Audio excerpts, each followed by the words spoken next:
Welcome aboard, gentlemen. I'm going to share a couple of screens here that I like so much. There you go, the poker boss. I love that picture. On Twitter. And I love the fact that you're also a doggy dad. That I am. So, tell us about your pups. 3 puppies. One is 14. She's a tiny little Yorkie Maltese. I always joke that I got her in the marriage. She's my wife's dog. So, but that is now my dog because that dog never leaves my side. And then we actually, this is kind of a funny story. We got a beagle as a wedding gift from someone that's actually in the industry. A poker dealer I used to work with at Bellagio had a litter of beagles and gave us one for a wedding gift 7 years ago. So he's 7 now. And then we just rescued from the SPCA in Nevada in Las Vegas a Chiweenie. I'm being told that's what the proper term is. It is a Chihuahua Dachshund mix, and he's a firecracker for sure. He's a great dog, and he's all of like 6 months. So he was given to the SPCA at 5 days. So he only knew. The only thing he knew was the pound. So he's so happy to be at home and be in his forever home. And he's a great dog, great dog. I'm glad to hear that. We have had, over the years, we've had as much as a 6-pack at one time. We're down to 4 now, but we've gone up and down. And I tell you what, one of the things the dogs have taught me, and you may be able to resonate with this, is that the dogs, and like poker, have taught me, both of those have taught me how to let go. Yes. Yes, and because I wanted to keep one of the dogs, the first dog that I had him for 17 years. And in 2008, I was putting him through a lot of surgeries. And then I realized, I'm trying to keep him for me, not for him. Sure. And I finally, helped him with his transition, and it was so hard for me to take him into the vet and say, well, it's time. But, it's kind of like poker. You just don't want to let go of a hand, and you stay in a hand too long. It's what I call give yourself permission to fold. So poker and, poker and and dogs have taught me how to have permission to fold. That's a good analogy. I like that. So, Paul, tell us, let's go look at Paul's Twitter feed here, because I love that too. Let's see, there you are. Share the screen. There you go. There's Paul. So, Hey.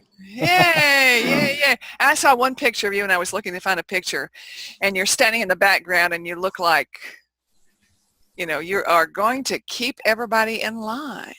That's so funny that you bring that up, because one of my nicknames is Grumpy Cat TD, because I just tend to look so serious all the time, which is why I like this picture so much, because I do like clowning around. I do goof a lot. But for some reason, I just kind of have a resting face where it looks like I'm upset. But all the players who played with me and anyone who's worked with me for any sort of time knows that I'm quite a jokester and quite a goofball. So I'm the most approachable person in poker. I swear I am. So don't let that discouraging scowl, scare you away. Yeah, we definitely have the resting Paul face. That ARIA. So it's like when you see him on TV, don't let it be fooled. He behind the scenes, he's definitely cracking jokes with the best of them for sure. Well, that's really good to know, because I have to admit, the first picture, when I was doing some research, because unfortunately I have not met the two of you in person and given you a big girl hug. And I shared with you that I'm 6'5" tall. So how tall are you, Sean? You got me beat by 3 inches. Yeah. And how tall are you, Paul? 5'9"3/4. We'll go with. Well, just let you know that I I believe that people put way too much preference on size, because I am 6 feet 5 inches tall and my husband is 5'3", and he's one of the few people I look up to. So I just want to let you know. Aw, that's So you nice. consider that I'm giving you all a, you know, a big girl hug. Got one question here that's really interesting. What are your ideas for women, transitioning women from online poker to playing in poker rooms? I guess I'll take that one first. You know, I'm a huge proponent of making the game inclusive for everyone. And obviously, the missing component right now is definitely females in poker, because there are so many women that love the game. They absolutely love the game and they want to dive in, but they play online and they're very comfortable, you know, because you can turn the chat features off. You can turn all those things off. You can put all that aside and just play your hands, know your opponent, study your opponent, get reads on them and stuff like that. But when you come into the live realm, you go in a lot of card rooms and there's this offstandish feeling, especially for new players, whether they're women or men, but especially women. It's almost like you go to certain places and there's that boys club attitude still. So I know for us at ARIA, we try to have this very inclusive, diverse environment where everybody feels welcome. You know, we talked about this before, and one thing I always say to my to the staff is, we're not in the poker business, guys. We're in the guest experience business, and that is our job. We're tasked with making sure everybody's experience once they walk in the ARIA poker room is positive, win, lose, or draw. You have to know coming into poker that there are going to be losing days. I believe Barry Greenstein lives by the rule of the 60-40 rule. If you're winning 60% of the time, you're doing better than 99% of the poker world. So everybody, you're not going to win every time, but what you should do is you should win that great experience. You should have knowledgeable staff and people that just make you feel invited, especially on the opposite side of the table. It's our job to make the people on the table make you also feel that. And yesterday, I know that we were talking about how to jump into that. And one of the things that I had mentioned is that I really want women to realize that they need to have a voice. And in order to do that, when something's happening at the table that you need to say something about, you know, call the floor. And I said yesterday, I said, when we were doing a little prep call for this, I said, you know, ask for the suit, because that's what the suit, you know, call the suit. That's what I've always said. And then I said, well, wait a minute, is that okay? And you said, well, you know, yeah, but we don't usually wear suits as much. So I think that that's important to do that. And I just kind of chime in and piggyback that about how important it is for women to speak up.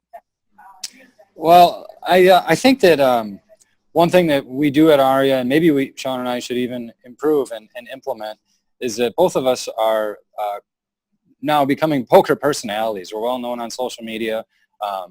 We do put our faces out there representing not only ourselves, but of course ARIA and the game in general. And I feel like a lot of players, specifically probably women too, as the online percentage of women is a lot higher than live percentage.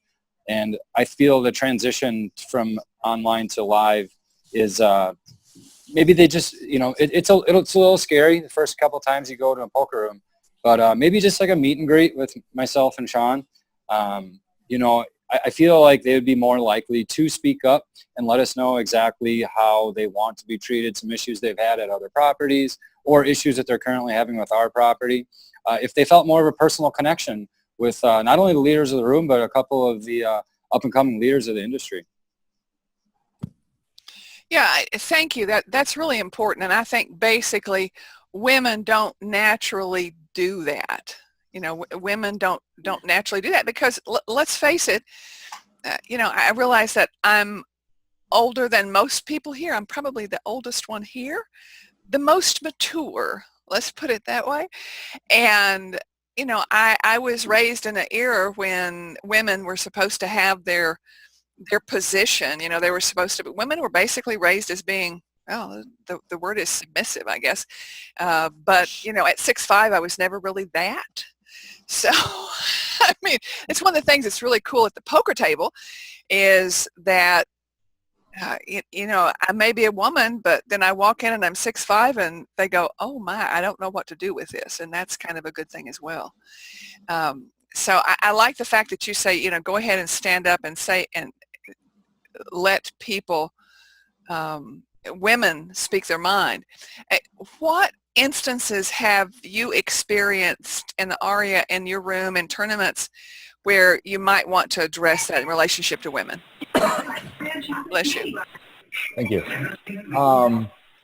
You bring up a very good point. We definitely have, we have a system at ARIA and all of MGM Resorts where people, whether they're guests or employees or anyone, can always feel comfortable bringing an issue to someone else. So I have a standing rule in poker. I always tell my employees first, who are my first guests, I always tell them, hey, if you have an issue, bring it to your supervisor. And if for some reason you don't feel comfortable going to your supervisor, there's always someone else to talk to. There's a manager, a shift manager, there's an operations manager, there's a director, and there's people outside of the department. So there's always someone to talk to. As a player, what avenues do you have? And sometimes people just don't feel comfortable going to, how you say, the quote unquote suit and bringing up the issue. So I always tell people, I am always available. I have an open door policy with everyone. And that just doesn't mean literally my physical door for my office, which is right in the poker room. I love that. I'm actually the only casino executive that has an office on the casino floor because, as we know, poker is a personal game. It's not a casino game where you're against the house. You're against other people. So I love having my office there. I have guests all the time that come into my office and say, I have an issue, this and that, and they address those issues. But if you don't feel comfortable with that, there are other avenues. You can call me over the phone. You can email me. You can put a comment card. I will respond to you. So my ask to the players is bring those issues to us. If you have an issue at the table, let us know. It's the only way we're going to improve. I can't help you unless you help me help you, which I know sounds cliche, but it is the truth. If I don't know that a problem has arisen in the poker room, I can't help you. And I promise the industry this. Even if you have an issue at another property, that's not my own. I believe in this game. I believe in this industry, and I will try to help you out even if it's an issue I have at another property. Even if it's a competitor of mine, you're saying, hey, I want to go back to this place, but I don't feel comfortable. Maybe I have a connection there and say, hey, Johnny, I'm going to throw out a random name. You're having an issue here, or this guest had an issue. You may want to, address this, or you may want to help make this person feel more comfortable, more inclusive in your room. What can we do together to make this person feel great? Okay, so you have opened the door right now. Uh-oh. Hey. Okay, Sean, you've opened the door. The one big question I had was from the tournament grinders that we have in the women's industry. Will it ever be possible to move the large ARIA events to the middle of the casino, out of the middle of the casino, into banquet or conference halls to avoid the smoke and the slot noise? Okay. Okay. So you open the door. That's what we would like. So we made a huge push this year, and I know it's been a while since you've been at ARIA. Actually, have you ever been to ARIA? I have not. You have not. I have not, because I've been a caregiver for my mother for many years. She's now 92, and I basically do the poker in Florida, and I come every now and then when I fly in to do something for a casino there in Las Vegas, and possibly I'll be at ARIA more often. When you say, Donna, can you come help us do this? I can. Perfect. Okay. And the first dinner's on me for sure. Okay. We always listen to our guests, and we listen to that feedback, and we always make changes to improve. My big thing going into this next year is don't rest on your laurels, because everybody tells us ARIA is doing great things. You're making big pushes and stuff like this. But if you get comfortable and you live in that comfort, you're going to make mistakes. So we're always pushing forward. And this year, Paul and I sat down with senior management and said, hey, we're in the middle of the casino floor. We're very far from the poker room. we need to make a change. And we were given space right outside the poker room. We heard great feedback from our guests saying that the smoke is down, the noise is down, and the proximity to the poker room has made this experience a lot better. So always pushing forward. Is it perfect? No. The comparing the Las Vegas market to the rest of the country or even the global market is very tough. Las Vegas is a very special entity. You can't compare us to other big mega rooms or even the World Series. It's just not feasible for us to be able to do certain things that some of them are able to do without increasing costs to the point where players wouldn't want to play, or just taking that experience into the wrong direction. So it is a little give and take. We do work with what we can, but we definitely listen to our players and try to make that experience as great as possible. Is anything ever going to be 100%? No, of course not. I have an adage that I always say, and Poker Association. Paul's gonna laugh. Paul's gonna laugh at this one. I always say this, that running a poker room is kind of like playing pot limit Omaha. If you're 60-40, you're definitely doing the right thing. If you're 60-40 ahead, you got the best hand, you're doing great. So that's what we strive toward. We strive to making the best experience possible with the tools and the options that we have possible. Again, we've made those strides this year, and I think our players, the traffic's been up, the guest experience been up, the reports on us have been up, so everything's been great. And it doesn't mean that we're done. It doesn't mean that we're just going to say 2018 was our year. No, 2019, I want to be better. In 2020, I want to be even better. So we're going to keep pushing forward and making that guest experience even better. Okay, so I really want to tell you, I've just got another chat here from Marcy that said, the smoke was very bad at the ARIA's Lady event this year. Many of us became ill and were covering our faces with sweaters, scarves, etc. This was especially true for the outer tables near the poker room. So smoke is such an issue. So, is there any way that these events can be in a banquet room? I mean, let's face it, I know that has to do with, is it having to do with having the people cover it? Is it having two teams? Is that the problem? No. First of all, like Sean mentioned, our area this year was considerably better than years past.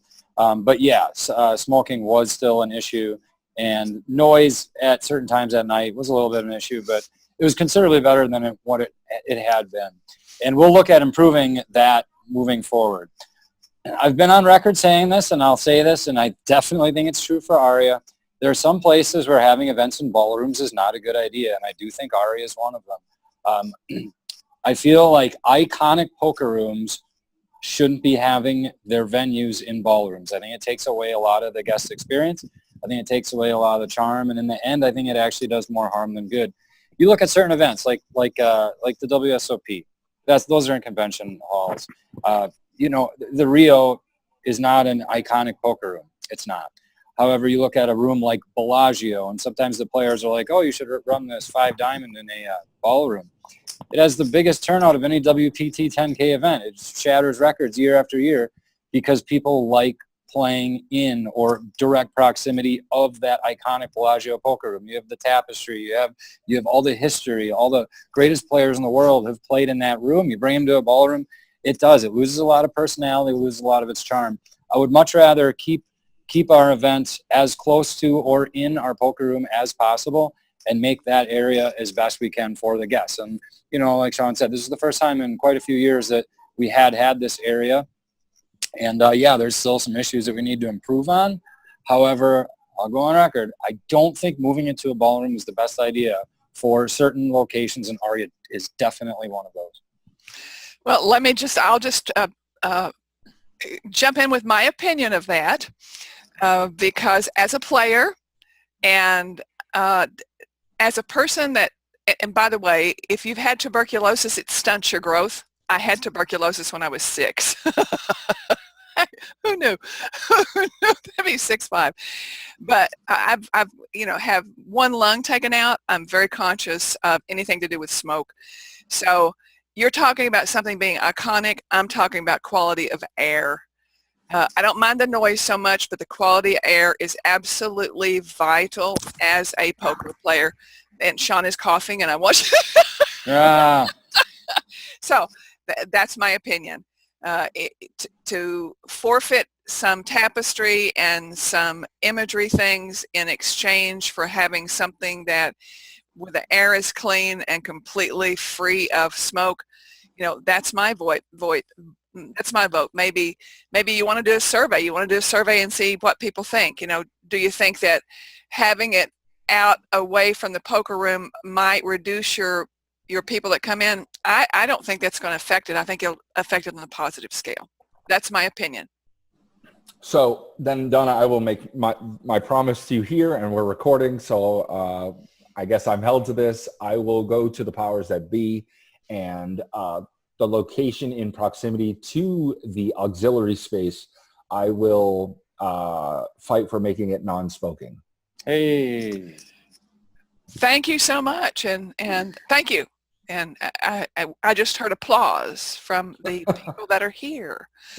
So that's fabulous. That's fabulous. The non-smoking is just huge. So how have this changed the subject since we have that one reconciled? I love you guys. Tell us about the idea for the big blind ante. By the way, I love the idea. So how did that come about? I'll let Paul take that one. That's his brainchild. And by the way, just before you start, I've got a fact is saying this is huge, wonderful. They said, I'm allergic to smoke. It hampers their play. Thank you so much for the concessions. So bravo. Well, hopefully Sean can get it done with the powers that be. So that would be great. Again, yeah, it was, unfortunately, it probably was a little bigger issue than we anticipated. We tried our best to break tables into the center of the area to get as far away from the smoke as possible. But yeah, it certainly was, it was probably a little bad, especially on the outer tables, like Sean, some of the guests had mentioned. And got another comment that said, thank you, a non-smoking area would be great. So we're getting chime in here to say, yes, that's what we want. So let's go to the big blind ante, by the way. And I do love that. I loved seeing it in the one drop. And I love the concept because it really, everybody anteing does absolutely slow down the play. So how'd you come up with the big blind ante idea? How'd that come up with it? Well, at ARIA, we run the high roller series. It's a regular series we have of 10K, 25K, 50K, and 100K buy-ins among some of the world's most recognizable and best players.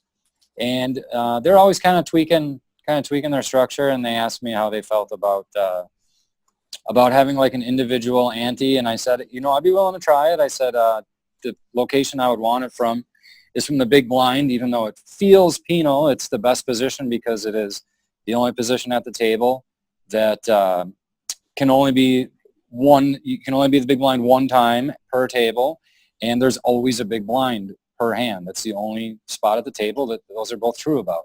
It's not true from the button. It's not true from under the gun, where some other people have proposed. However, big blind's the only one that has worked. That's true on. We tried it in a 25K, and these guys are great. I love my high roller players, and they don't mind being guinea pigs for stuff like this. So they tried it, and we got their input, and they actually really liked it, and to the point where they kind of embraced it as their structure that they use for their high rollers. And took a lot of feedback from them, and we tweaked it along the way to get kind of an ideal format, and we kind of settled in. We had used it for about 4 or 5 months in the high rollers, including the Super High Roller Bowl in 2017. So in a $300,000 tournament, before really anybody knew about it, we used the big blind ante in at that time the biggest event of that year. And a lot of our regular players at ARIA were saying, what is that structure? Why is the ante so big compared to the blinds? And then, I'd take the time and explain it to them. And they said, well, that sounds pretty cool. We want to try it. And I knew that I wanted to implement it in our daily tournament soon anyway, but it was much better to have the players ask questions about it and, kind of request it. So I implemented it on the weekends only, and our players absolutely loved it. They realized how much it sped up the game. Of course, the dealers love it. It's so much less ante collection and asking players, you know, throw out your ante. And it really speeds up the game, and it makes it a more pleasurable experience for the guests. Then we had done it, you know, at ARIA for probably about 6-7 months. There might have been some other small card rooms around the country that were asking me about it and what kind of format I used. And I sent them some structure sheets just to show what I had used. And then, you know, two of the industry's best and two people who I'm proud to call friends, Matt Savage and Justin Hammer at the Commerce, decided that they wanted to try it in a bulk of their events during the LA Poker Classic, which was huge because it exposed another large group of poker players to it. And it's really taken off from there. And, you know, we still have debates almost on a daily basis. You know, me, Matt, Justin, Tony Burns, Ben Irwin, and a lot of the other industry leaders on optimizing this format for the players. When we implemented ARIA, before anyone tried it, I said, this is so good, it's going to be industry standard within 3 years. And it looks like it's going to be industry standard within a year and a half. So, yeah, it was tried at the WSOP this year and a few other events, and the one-drop players, a lot of the one-drop players are high rollers at ARIA. And my gut feeling is they said that you have to use this format, otherwise we might not play your event. So, yeah. So to clarify, you are the daddy of this? I'm not going to take sole ownership of it. It was a collaboration between me and a couple of the high rollers, but I was definitely the first tournament director to implement it, and definitely the first tournament director to implement it to daily tournaments. But no, but it's the progress it's made is from a lot of people. A lot of the industry leaders are behind it. A lot of the players are behind it. So no, I'm not going to take full ownership of the idea. But I was definitely courageous enough to try it. So. Oh, I got a comment here. I played with a big blind ante at ARIA back during March Madness final week. It was awesome. Corey Silver has brought it into Hollywood Part 2. That's awesome. Yeah, it is awesome. Yeah. It's great. It's still a big topic in social media. You know, and it's nice because when it was implemented, and this implementation stage hasn't been too long. And originally it was, is this a good idea? I don't know if I like big blind ante. And now it's already, that stage is already over. We're into phase 2. People are talking about, let's optimize this format. This format is the future. Let's make the rules perfect for it. So it's really exciting because it happens so fast. Everyone's already on board. Now we just want to make it the best and the most consistent, which is always great for the players. And I'm sure it'll be a focal point of 2019 TDA. Well, let me share with you that women understand birthing. So that's what you have done, is you have birthed a new concept, and now you're raising a baby. It is kind of my baby. That's kind of how I feel about it. So, you know, yeah, Sean's a doggy daddy. I'm the big blind ante daddy. You know, that's fine. I love it. Would you put that on your Twitter? Big come on, I dare you. Big blind. I'm going to write that down. Big blind ante daddy. He says, "Oh no, I love that." Okay. Well, you know, the other question was, what other great things are in the pipeline there at ARIA? But I think we kind of hit them. But you know, come on, what else? Well, we just recently opened up the Poker Go studio. You know, that's right directly adjacent to the poker room, about 100 yards. For those of you that watch Super High Roller Bowl, that was run in its entirety in the Poker Go studio, and some upcoming events we have. We have some Poker After Dark coming up in August, and then September we have a High Roller series that's going to be streamed on Poker Go, the Poker Masters, which is a real fun event for the high rollers, and yeah, it's week long with an event every day. Yeah, the Poker Go studio is pretty great. And anyone who comes to ARIA, I recommend, you know, if you find me, and I don't, you know, if you find me, I'll be happy to show it to you. So. Cool. Since both of you, Sean and Paul, both of you are poker with a passion, you know, you really love the game. I'd like for you to take off your suit Well, that sounded kind of weird, didn't it? Didn't mean that. If you can, step into being a player, and I'd like for you to tell me from the standpoint of being a player, what do you, first of all, really love about the game today? Paul, can you start with that? What I love about the game is that regardless of your, social or economic background, as soon as you sit on the table, everyone is equal. And it's a game that you get to challenge your wits against not only other players, but against yourself. I think it's a good opportunity to be competitive with yourself, to try to make the best plays that you can. And I love the fact that it's a game of incomplete information, which is so often the case in life. And then you just get to try to make the best decisions based on the information you have and try to fill in the gaps. So I think it's a great game, and I think it's a good brain tool to use that problem solving, and it can help in other facets of your life as well. Wonderful. Sean, what do you love about the game? I mean, how do I follow that up? I mean, that was... I know, but awesome. I mean, it's like he's been reading my book, because I talk about complete information. My goodness, that was the complete answer. But, I was always raised in and I know a lot of poker players also talk about this. I was raised in a very competitive household. My brother and I, we played sports all our lives. My dad taught us poker. We played all kinds of crazy games. We played bridge, we played gin rummy, we played crazy eights, everything imaginable. And of course, I'm an East Coast guy, so stud was my first poker game.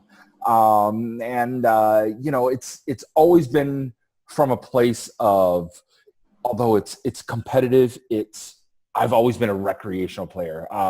Believe it or not, though, when I first moved to Las Vegas, for quite some time, I actually played poker for a living.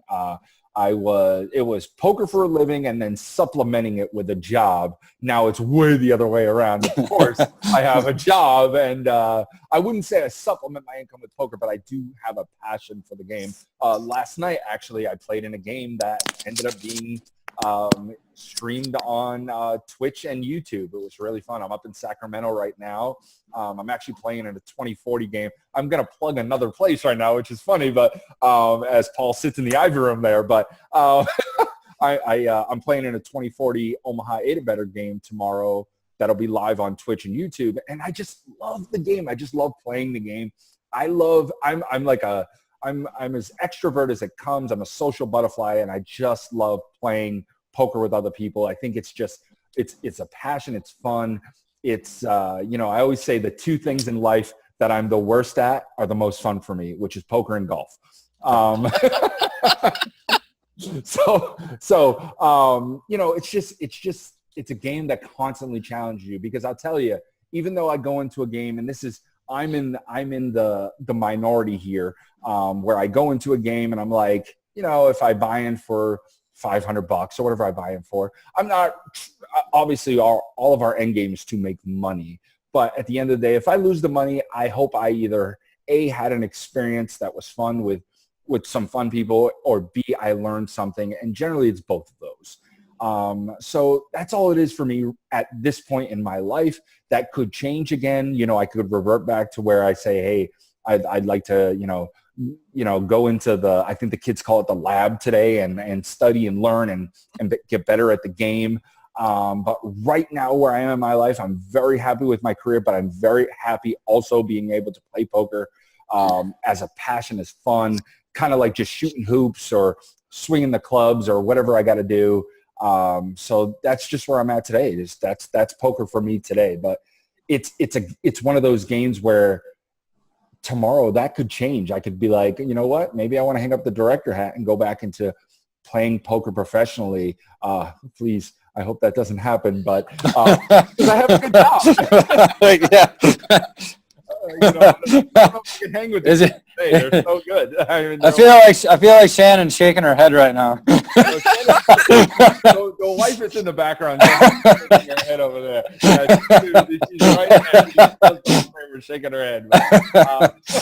But yeah, that's just poker for me is I'm it's a game that's very interesting because it's very different for every individual. And for me today, it's recreational, having fun, but the flip side of it, the serious, passionate side of me is growth of the game for everyone. Being in, like I say, to me, it sounds like a broken record and cliche, but growth, diversity, and inclusion in our game is what I'm very passionate about. I want the entire world to know how great our game is, and why everybody in the world should play this, and everybody should feel welcome to play this.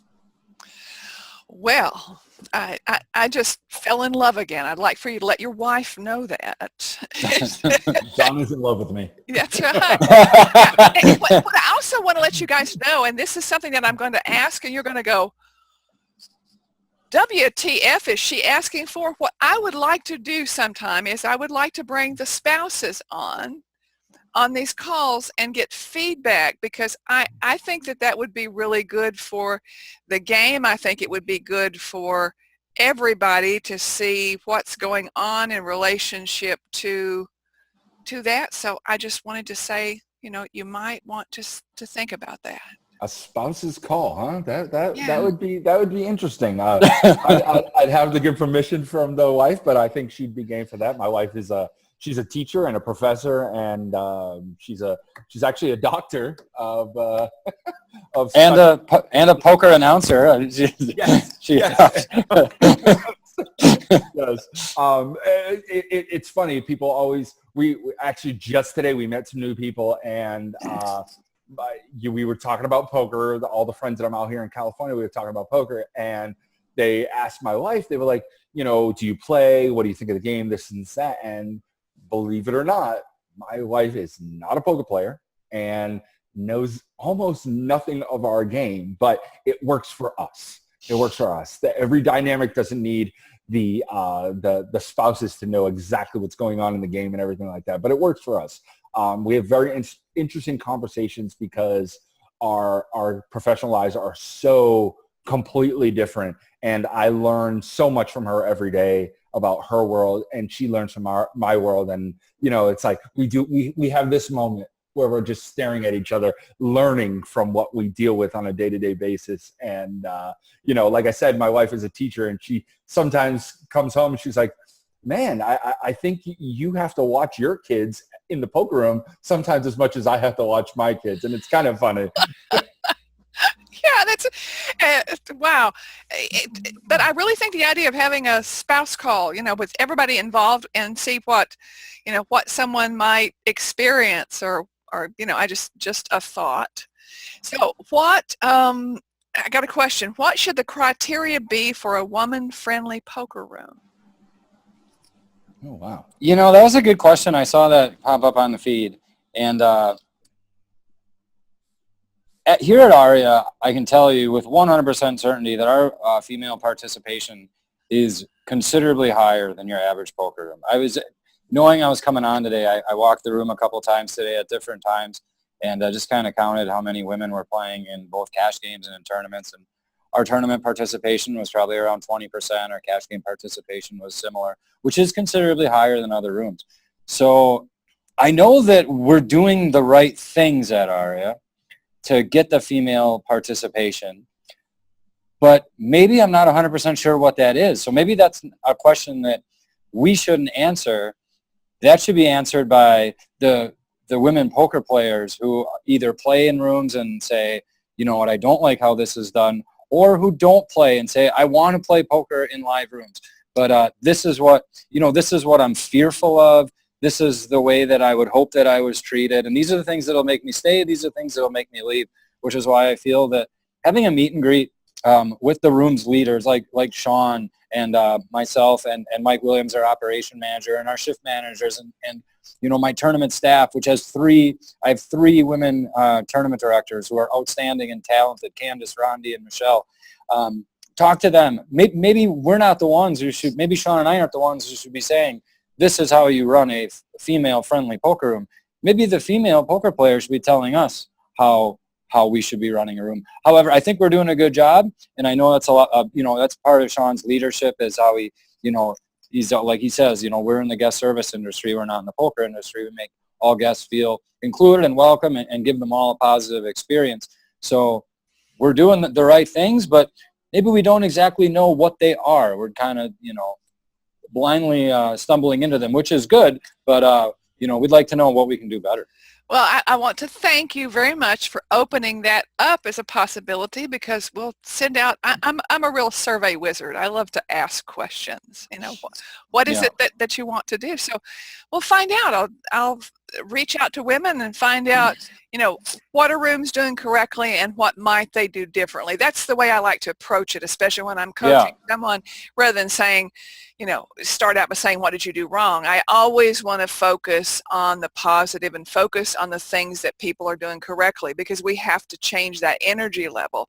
Even when we're dealing with something that is a problem, when I go to a suit, go to the floor, I want to let you know that I will lead off talking with them. I will lead off that conversation by highlighting something that they are doing correctly. I want to lead off with that rather than saying, you really screwed up. So I really think it's a good way to do that. It has to do with my background in management, I imagine. And then, this is what you might want to address rather than saying this really sucks. And by the way, from Jennifer, I can vouch for the winner of the ladies ARIA event. She thought the Big Blind Ante was great. She mentioned that to her last week. So you've got a real plus. Are you referring to Stacy and her team, who's one of my favorite female poker players on the planet? Yes. I love Stacy. She plays our events. She doesn't play as much poker as she used to. She obviously still knows what she's doing around the table. It's always great to see Stacy, and I was really happy that she won the ladies event. She's a very good representative for And she's a dog lover, and she does so much work with rescue animals. So, it couldn't have been better. It couldn't have been better. We had a perfect ladies champion at ARIA this year. Well, wonderful. And from Ruth, Ruth is cheering smoke-free environment. So we've got another attaboy on that. Sean saying to give you a big pat on the back in relationship to that. So what my takeaway today is that you're willing to step up and take care of the smoke-free environment. I love you guys for doing that. And Sean for committing that. We have you on tape. You are recorded. Yes. Yes. This is actually supposed to be recorded for just the members. However, I'm going to chunk that out and put it out on social media. Just want to let you know that you're going to do that. But I think the fact of asking women to step up and give you an idea of what might need to be changed and what really works.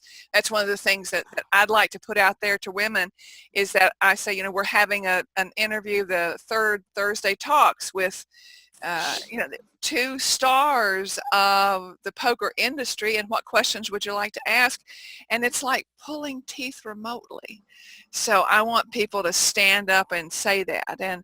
And for you, Paul and Sean, I want you to always say to us, let me know. Just reach out and say if there's something that you'd like to speak up about. Let me know, and I'll be happy to put that forward. Because I apparently I have I just have to share a screen and let you all know that this morning I was on the front page of our local newspaper as poker's big girl. So, I'm kind of tickled at that. So this one? This one? I'm a fan. I'm a fan, Donna. You're right here. I'm a fan, Show that again. Show that again. Come on. Show that again. You got it. I am a fan right there. The Citrus County Chronicle. I am a fan. Well, I might have to order this. Good stuff. I might have to order this one paper. So, Donna, I will say this. I'm going to piggyback on what Paul said a little bit. Yes. It was great for Paul to say, those words about sometimes we might not know. We might stumble into things and stuff like that. I think he's being a little humble, which we are. We're definitely humble with the success of our room and how much we've done, what people tell us we've done in the industry, and with the ARIA poker room in general. But I will say this. I'm gonna have these 2 takeaways. myself. My one ask to not just female players, but all players is to, there's been this, 10 years ago, let's use this as an example, calling the clock on another player. That was like taboo.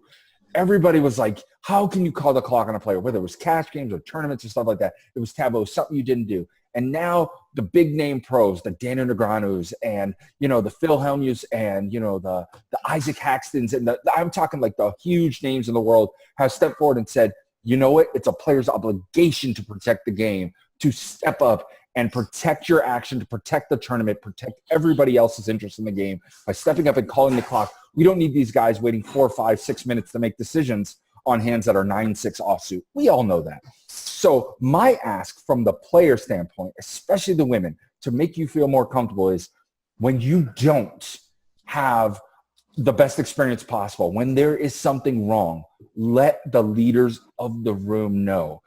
And I'm telling you, if it's not my room, come tell me anyways. You can't inundate me with too much email, phone calls, or in-person communication. I will help you. I have that promise to my own staff. I have that promise to the rest of the poker community. So I will say that if you have an issue, go to those leaders of the room and let us know. If we can't help you unless we know something is wrong. So I think I had another takeaway, but I forgot. I kind of went off there. That's me in a nutshell right there. I kind of take off. But. That's fabulous. The takeaway for me today has been really wonderful because I just want to thank you so much for stepping up. Paul, what's your takeaway today? My takeaway today is, women in poker. I love the women's week at the tail end of the summer. I love women events. And every woman player that I encounter at ARIA, which is a lot, they're so passionate about the game. They're so excited to play.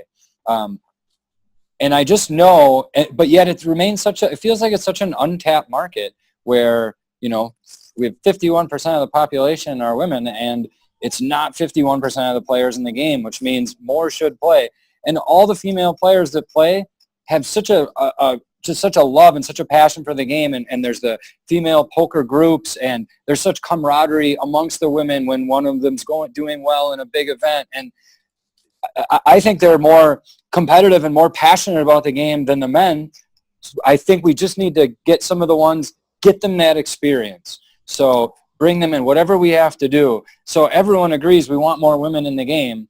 I just feel as industry leaders, we need to do whatever we can to get them that experience. And once they get that experience and they feel comfortable in the room, they feel comfortable with the leaders of their room and that they'll be treated well, then I think it's just, it'll take off. I mean, it's untapped, it's unlimited potential. It's when you see the raw energy in the room during ladies events, and just to think that we're trying to get, of course we want more women players in the game. It'd be just amazing for everybody. It'd be amazing for the size of the fields, it'd be amazing for the venues, and it'd be amazing to, to have a balance that's almost 50-50 in the game. I love that. Sean, you're holding your hand up saying, I want to say this. Okay, please go ahead. Yes.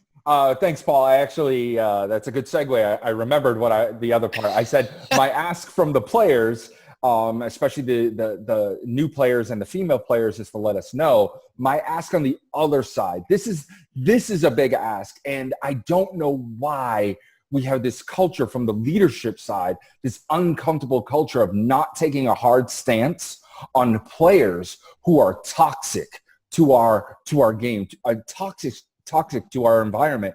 My ask to the leaders is take a hard stance on these people that are trying to ruin our game, who are very short-sighted and think that harping on people and criticizing people, especially new people and female players in the game, that they think that, I hear this all the time. They're like, well, that's just Billy being Billy or Johnny being Johnny. Well, let's not let Billy be Billy. Don't be afraid the fact that you tell Billy, hey, you got to take a break tonight because that is not allowed, that Billy now plays at the card room down the street. Everybody's afraid of losing the guest.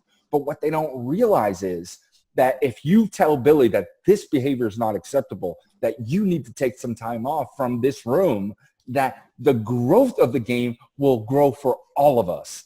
You know, me and Mike Williams, he's my operations manager, and definitely we need to get his insight on one of these one time. You'd love to hear from him.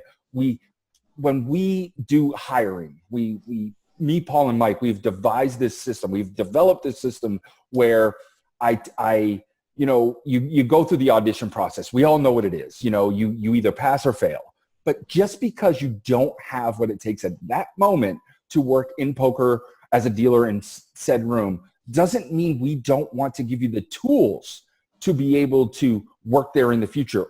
And people go, well, what if you help somebody out and you make them a great dealer and then they go down the street and work for your competitor? I tell them, great.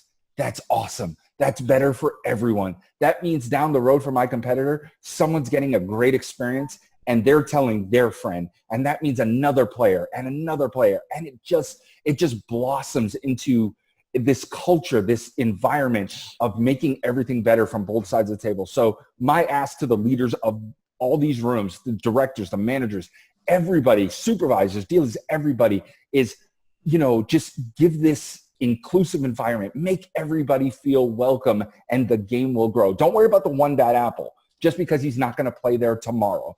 And he's going to go to your competitor and give them rake and give them their business down the road. That's okay. They're going to come back. If you have the good product, the great product, and you continue to move the game in the positive direction, you're just going to see, I feel euphoric right now. I'm telling you, like, I get excited talking about these things. I'm very passionate about these things because this is better. This is great for all of us.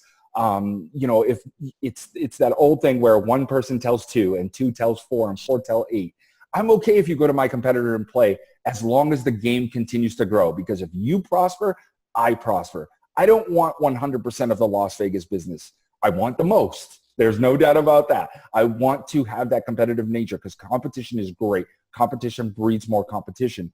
But if I just try to say, we're going to keep all the bad apples too, that's not good for anybody. We want to turn these bad apples into good apples so that everybody has that environment where they feel welcome to play. And those bad apples will start to realize that if they start acting like good apples, their ROI, the money they make at the table will actually go up because they're a better player. But beware. Those people that are new are going to learn the game too. So you just better, you know, hold on to your hats. We can make this game explode. We can have another boom. We don't need another Chris Moneymaker, who's a very good friend of mine. All we need to do is just realize together we can just make this game great by just saying, hey, these aren't acceptable in 2018 anymore. This is our expectation. And if you can live by this expectation, I not only promise you that the game will grow, I promise you your wallet will grow. Well, I want to say that I am giving you a big girl hug and telling you that's exactly what I wanted to hear, and that's exactly what the women wanted to hear. And I think that you've hit the nail on the head. I am passionate about the game, even though I haven't competed in quite a while because of family commitment and personal self-care. I still am passionate about the game. Poker, I shared with you before yesterday, is that poker saved my life. Poker taught me that the only thing I have control over is how I play the hand I'm in, because that's the only thing that exists. So I think that, Paul, one more thing you want to say? Yeah, I just want to add one thing, because I told him I would. One of our partners here at ARIA is World Poker Tour, and you know, they have a few industry leaders in that company, Matt Savage and Angelica Hale, and I know that they're having something on August 26th, part of their WPT festival at the Bike in LA, and they're having like a women's conference. It's kind of like a meet and greet, so I can't take credit for the whole idea, Matt. It was kind of Matt and Angelica's brainchild. I'm going to try really hard to be there. So it's August 26th. It's in LA. It'd be a good poker road trip for me. I'd really like to, even though it's not my host casino, I'd still like to go there and see what the women have to say, and then maybe we can mimic something like that at ARIA, where we do have a meet and greet with the industry leaders here prior to a big event that we do expect a lot of the women to participate in. That's wonderful. And Bonnie Carl, the president of the Women's Poker Association, says thank you for the very positive environment you provide for women poker players. And Jennifer jumped in to say ARIA Sky Suites is her home away from home 3 to 4 times a year. What I most love is your room. Made it so comfortable for her newbie dad to enjoy to play tournaments with mom, and I were there. So thank you for making it comfortable for all new players, male and female. All right. Anyone who comes and plays at ARIA, please feel free to say hi. Remember, it's just a resting Paul face, but really, I'm very approachable. Please say hi. I love to talk to my players, so please introduce yourself when you come play. Yeah, and you'll recognize me because I'm 6.5 feet tall. So, you know, you can say that big girl, that's Donna. Just come up and give me a hug. Sean, Paul, I want to thank both of you. This has been an absolutely fabulous. I intended it for be like 40 minutes, and it's almost been an hour. You guys are fabulous. I look forward to doing a tremendous amount of work with you because you are at the spearhead of creating a healthy, growing environment in the poker industry. Thank you for having us. Yeah, thank you for having us, Donna. Thank you. And this is Donna Blevins, the big girl of poker, and say good night. We love you all. Bye-bye.